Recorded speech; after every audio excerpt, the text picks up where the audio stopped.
Ah, je viens de terminer une discussion avec un ami là et elle m'a inspiré un sujet que je pense il est important de partager avec le plus grand nombre. En fait, on parlait de France-Afrique, tu sais, le fameux sujet de l'exploitation de la France en Afrique. Et il me rappelait à quel point la France fait du mal en Afrique, comment est-ce que la France pille les ressources du continent, ainsi de suite. Et ça, c'est vrai. Tu vois, ça, c'est vrai, c'est pas discutable. C'est ce qu'on appelle d'ailleurs la France-Afrique ou le néocolonialisme, c'est-à-dire cette manie-là que la France, et même pas que la France, hein, que les pays occidentaux ont, d'aller se servir en Afrique au travers d'un système bien complexe, parce que c'est pas un système aussi simple que ça à comprendre, bien complexe qui leur permet d'avoir la main mise sur les ressources du continent. Ça, c'est vrai, c'est factuel. Mais je me suis rendu compte que dans l'imaginaire de beaucoup de personnes, les richesses de l'Afrique sont dans la nature. C'est-à-dire que dans l'inconscient, dans l'imaginaire de beaucoup de gens, quand vous leur parlez de l'Afrique et de son potentiel, la plupart du temps, les gens pensent que la richesse, ce que l'on a d'intéressant sur le continent, se trouve sous la terre. Ce sont les mines, ce sont les hydrocarbures, c'est le bois, la biodiversité, ainsi de suite. Et tout ceci, je pense, est l'une des raisons pour lesquelles on est encore dans la galère sur le continent. Pourquoi est-ce que je vous dis ça? Je vous dis ça parce que je suis absolument convaincu que tant qu'on n'a pas fait un switch de mentalité, tant qu'on n'a pas arrêté de penser que notre richesse réside dans la nature, alors on ne s'enrichira pas. Pourquoi? Prenez des pays comme le Luxembourg, prenez des pays comme la Suisse. Quelles sont les matières premières de ces pays-là? Prenez même des pays comme la France. On aime bien dire que la France n'a pas beaucoup de matières premières. Ok. Mais pourquoi la France est riche? Certains vont dire c'est parce qu'elle pille. Non. C'est pas vrai. Pourquoi est-ce que les États-Unis sont riches? C'est parce qu'ils font la guerre? Non. C'est pas vrai. Pourquoi est-ce que le Japon, la Corée du Sud, est-ce que la Corée du Sud, ils font pas la guerre avec les gens? D'accord? Pourquoi est-ce que la Corée du Sud est riche? Le cas de la Corée du Sud me semble très intéressant. Posez-vous la question. Pourquoi la Corée du Sud est riche? Aujourd'hui, alors qu'il y a quelques années, c'était un pays qui galérait comme les pays africains. Pourquoi est-ce que les dragons d'Asie sont devenus riches? Ils n'ont pas de matières premières, ces pays-là. Eh bien, parce que ces pays-là ont compris où était le centre de la richesse. Et aujourd'hui, j'ai l'impression que les Africains ne le comprennent pas. La richesse première d'un peuple, ce n'est pas ce qu'il a dans la nature. C'est la population qui le compose. Et ça, je pense qu'il est fondamental que tu le comprennes. La richesse première que l'Afrique doit posséder, ce n'est pas ce qu'elle a dans la nature. Ce sont les Africains. Qu'est-ce que je veux dire par là? Prenons un téléphone. On aime bien prendre le cas des téléphones. Un téléphone qui nous est vendu, prenons par exemple par Apple, à 1500 €. On sait tous aujourd'hui que le coût de fabrication de ce téléphone-là est de moins de 200 €. Et pourtant, Apple le vend à 1800 €. Pourquoi? Pourquoi est-ce qu'Apple vend un téléphone à 1800 € qu'elle fabrique à 200 €? Eh bien parce que ce que Apple te vend en dessus, alors oui, il y a le branding, il y a tout ce que tu veux, mais fondamentalement, ce que Apple te vend, c'est la connaissance, c'est le savoir, c'est la technologie. Quand des multinationales viennent sur le continent africain, on se plaint qu'ils pillent nos matières premières. Ok, mais j'ai envie de vous dire une chose. Ils ne pillent pas toutes nos matières premières. Il y a encore beaucoup de matières premières en Afrique. Donc la vraie question qu'il faudrait se poser, c'est pourquoi est-ce que les matières premières qui sont sur le continent africain chôment?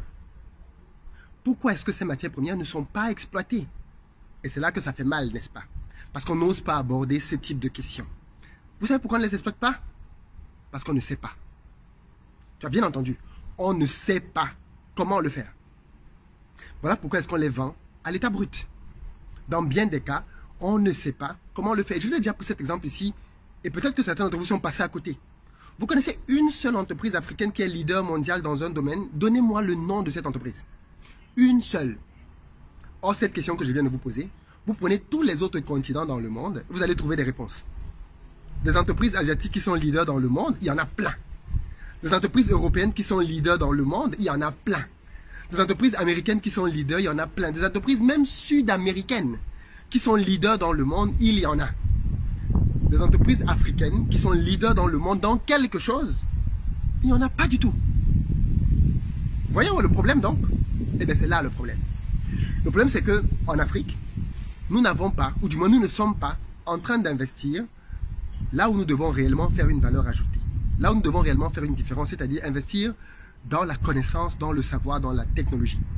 Vous vous rappelez d'un monsieur qui s'appelait Cheikh Anta Diop, qui est parti, qui est l'un des plus grands scientifiques de son époque, et du conseil qu'il a donné à la génération africaine, il n'a pas dit aux Africains, allez vous battre pour vos matières premières en partant. Cheikh Anta Diop, pour ceux qui ne savent pas, c'est un historien, anthropologue, qui a énormément travaillé pour rétablir l'histoire telle qu'elle s'est réellement déroulée en Afrique, démontrant notamment, il a beaucoup travaillé sur l'Égypte, l'égyptologie, en démontrant que les premiers pharaons étaient noirs, contrairement à l'idéologie qu'on nous avait vendue de tout qui est blanc sur la planète. Ce qui est intéressant, c'est que Cheikh Anta Diop a dit, en partant, les Africains doivent s'armer de science jusqu'aux dents. Et j'ai l'impression qu'on n'a pas écouté Cheikh Anta Diop. La preuve, vous n'avez qu'à voir combien de doctorats littéraires pilulent sur le continent. Les Africains ont laissé la science aux autres, alors que de base, les Africains sont de grands scientifiques de manière historique.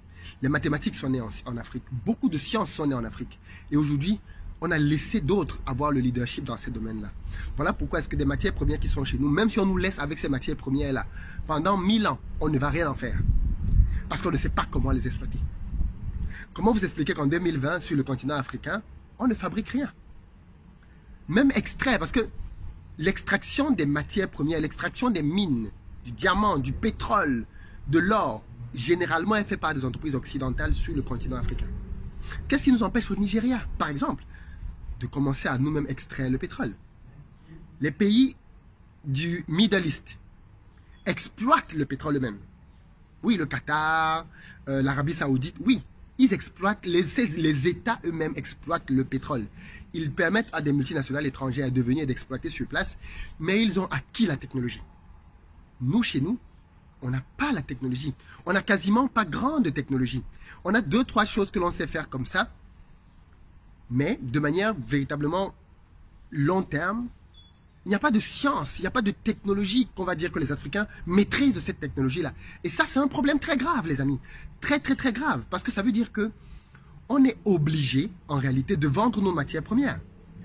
Parce que si on ne les vend pas, qu'est-ce qu'on va en faire? On ne sait pas les exploiter. On peut penser que ce sont les capitaux qui manquent. Mais non, ce ne sont pas les capitaux qui manquent. Les gens qui ont de l'argent sont nombreux sur la planète, d'accord? Et quand quelqu'un a de l'argent, en réalité, ce qu'il cherche, c'est le bénéfice, c'est le profit. Et je n'ai pas besoin d'entrer dans beaucoup de détails ici, mais je connais des gens qui sont venus sur le continent africain pour apporter une technologie et pour apporter la technologie pour permettre aux États africains de pouvoir la posséder. Et ils ont été refoulés.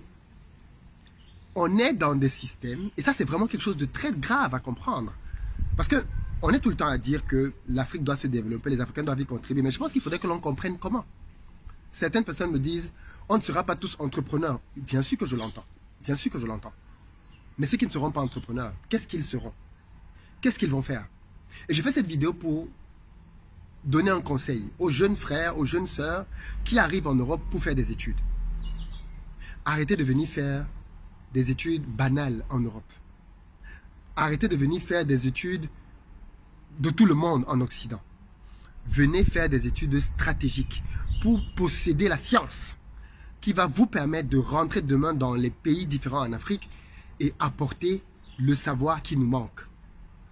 Arrêtez de venir faire économie, sociologie, philosophie, étudier Victor Hugo. Il y a les doctorats en Victor Hugo, il y en a plein en Afrique, il y en a plein. Venons et maîtrisons la technologie. Maîtrisons la nanotechnologie. Maîtrisons l'intelligence artificielle. Ce sont les combats de demain. Maîtrisons l'extraction des mines. Maîtrisons de A à Z ces processus-là. Sachons comment ça marche. Possédons ce savoir-là. Et ensuite, rentrons sur le continent, mettre ce savoir à disposition.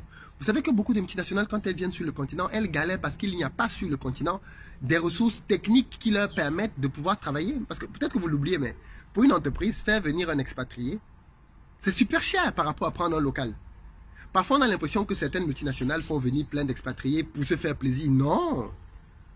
Je suis d'accord que pour les postes de direction, ils ont besoin parfois de faire venir les gens de la maison mère. Mais pour les postes de techniciens, de chefs de travaux, d'ingénieurs, de tout ce que tu veux, pour ces postes-là, ils veulent avoir le savoir sur place. Pourquoi est-ce que vous pensez que la Chine est parvenue à devenir aussi riche et puissante très rapidement? Parce que la Chine, en plus de proposer une main-d'œuvre moins chère, proposait un personnel qualifié. Pareil pour l'Inde.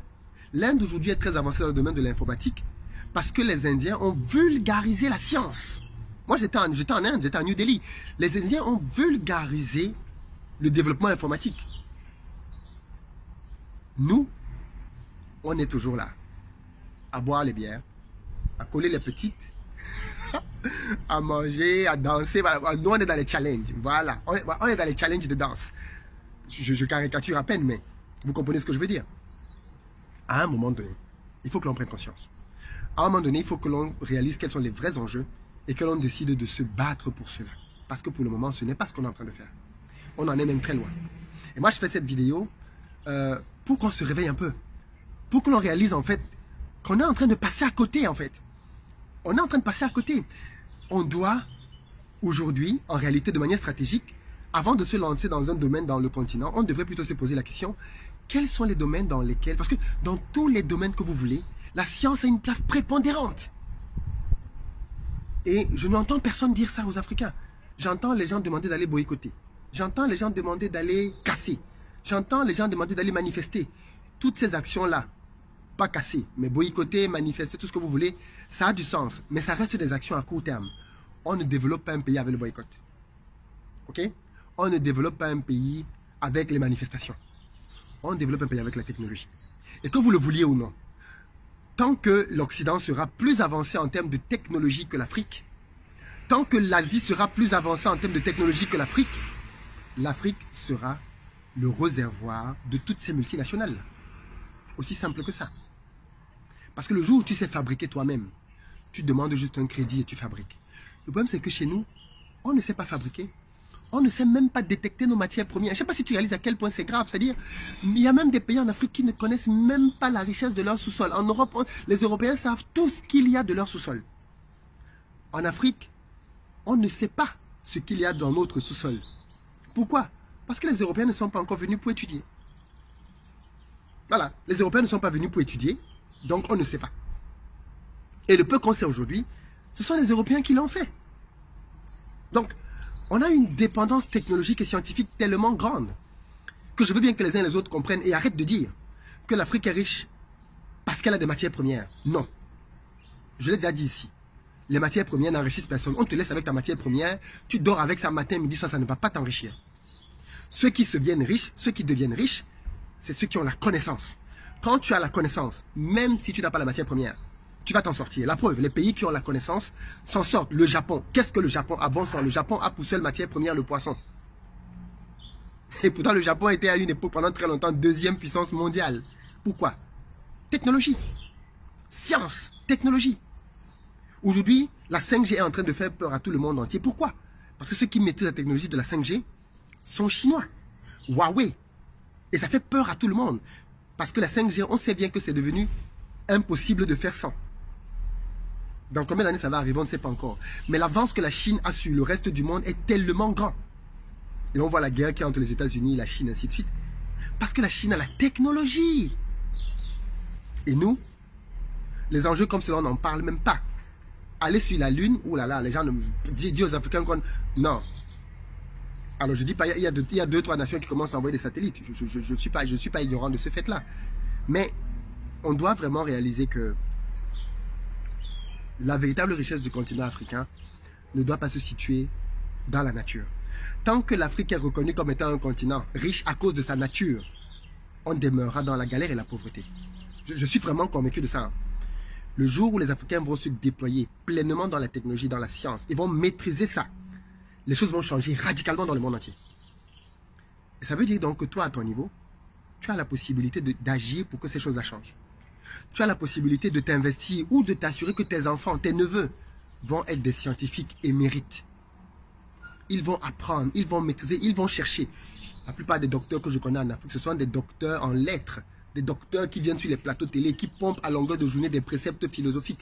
Ça ne nous développe pas, ça. Si on avait autant de docteurs en physique, en nanotechnologie, je ne sais pas trop dans quel autre type de technologie de pointe, attention, on serait très loin. Parce que ce qui est intéressant avec certaines technologies, c'est que tu n'as même pas besoin de beaucoup de moyens. Il y a des gens ici, sur cette planète, qu'on est prêt à payer des millions, je dis bien des millions de dollars par mois. Même pas qu'on est prêt, qu'on paye des millions de dollars par mois parce qu'ils maîtrisent certaines technologies. Oui, oui. Il y a des gens qui ont des technologies tellement poussées, notamment dans le domaine de l'armement. On les paye des millions pour qu'ils viennent quelque part donner un conseil. sur une technologie. Et voilà le monde dans lequel nous vivons. Et nous continuons de penser que nos problèmes, c'est le fait qu'on vienne prendre nos ressources. Bien sûr que c'est un problème qu'on vienne prendre nos ressources. Mais les amis, n'oubliez pas, qu'on nous laisse avec les ressources là, on ne va rien en faire. On ne va rien en faire, malheureusement, parce qu'on ne sait pas comment faire. Voilà le message que je voulais te passer et sur lequel je voulais t'interpeller. J'espère que tu comprends bien la portée du message, que tu ne te limites pas aux bornes, mais que tu vois où est-ce que je suis en train de vouloir aller quand je dis ceci. Ressaisissons-nous. Arrêtons de regarder le bout du doigt, regardons la direction. Les anciens nous l'ont montré. C'est dans le travail, c'est dans la science que l'on va se développer. Toutes les grandes nations du monde, certes, elles ont pillé tout ce que vous voulez, mais elles n'ont plus exploité cela que parce qu'elles avaient la technologie et la science. Et aujourd'hui, ça nous manque cruellement. Donc, les amis, le combat de notre génération, c'est aussi le combat de la technologie. C'est aussi le combat de l'acquisition de la science. C'est aussi le combat de l'acquisition de cette matière-là. Parce que une fois qu'on aura acquis tout cela, on va pouvoir peser dans le game. On va pouvoir jouer en Ligue des Champions avec les autres. Mais tant qu'on a pas ça, les amis, on joue au sous-quartier. Hein. Clairement, on joue au sous-quartier. Dis-moi ce que tu en penses dans les commentaires. Je sais que c'est une vidéo qui peut faire polémique, mais bon, je veux vraiment qu'on en parle, parce qu'une fois de plus, il n'y a pas de tabou. Dis-moi ce que tu en penses. On en parle dans les commentaires. Et puis surtout, pour ceux qui ne le savent pas encore, on a recommencé, c'est une très bonne nouvelle, on a recommencé à programmer les déplacements pour les formations en présentiel. Ça veut dire qu'on a de nouvelles dates. Et ça, c'est très bien. Donc les amis, vous pouvez aller réserver vos billets sur le site investiraupays.com, onglet conférence. On a une date pour Douala. Douala, on est à Douala le 1er août. Non, on est à Dakar le 1er août. On est à Douala le week-end d'après, le 8 août. Ensuite, on est à Abidjan 2 semaines après, le 22 août. Et après, on est à Paris le 12 septembre. Sur le site investiraupays.com, vous avez la possibilité de réserver vos places. Allez-y rapidement, prenez vos places parce que ça commence à partir très vite. Les places sont limitées, donc vous savez bien, on est 300 000 ici et voilà, ça va aller très vite. Donc, si vous voulez vraiment venir vous former, allez-y, vous allez avoir les thématiques, tout ce qu'il faut, venez vous former et pour faire une différence. Merci beaucoup et je vous dis à très bientôt.